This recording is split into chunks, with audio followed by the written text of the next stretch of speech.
కోలీవుడ్ నటి ఆదితి శంకర్ త్వరలోనే తెలుగు తెరకు పరిచయం కానుంది.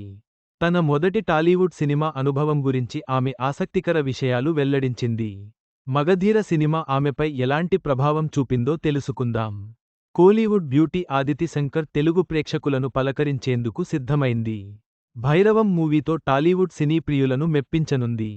ఈ సినిమాలో బెల్లంకొండ సాయి శ్రీనివాస్, నారా రోహిత్, మంచు మనోజ్ హీరోలుగా నటించారు.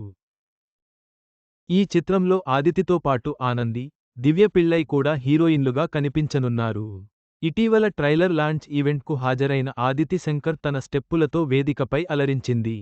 ఈ ఈవెంట్లో సెంటర్ ఆఫ్ అట్రాక్షన్గా నిలిచింది. ప్రస్తుతం భైరవం మూవీ ప్రమోషన్లతో బిజీగా ఉన్న ముద్దుగుమ్మ ఓ ఇంటర్వ్యూకు హాజరైంది. ఈ సందర్భంగా తాజా ఇంటర్వ్యూలో ఓ ఆసక్తికర విషయాన్ని పంచుకుంది ముద్దుగుమ్మ. టాలీవుడ్ సినిమాల్లో మొదట థియేటర్లో చూసిన మూవీ మగధీర అని తెలిపింది. ఈ సినిమా చూశాక గూస్బంప్స్ వచ్చేలా ఉందని తన ఆనందం వ్యక్తం చేసింది. మగధీర మూవీ చూశాకే హీరోయిన్ అవ్వాలని డిసైడ్ అయ్యానని ఆదితి శంకర్ తెలిపింది. కాగా, అంతకు ముందు హీరోయిన్ ఆదితి శంకర్ తన డ్యాన్స్తో అదరగొట్టింది. భైరవం ట్రైలర్ లాంచ్ ఈవెంట్కు హాజరైన ముద్దుగుమ్మ వేదికపై స్టెప్పులతో అభిమానులను అలరించింది. ఓ వెన్నెల అంటూ సాగే పాటకు తనదైన స్టైల్లో డ్యాన్స్ చేసి అక్కడున్న వారిని మెప్పించింది.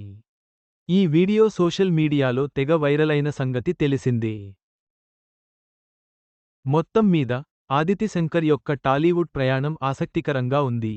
మగధీర సినిమా ఆమెపై చూపిన ప్రభావం, భవిష్యత్తులో ఆమె సినిమాలపై ఆశలు పెంచుతోంది.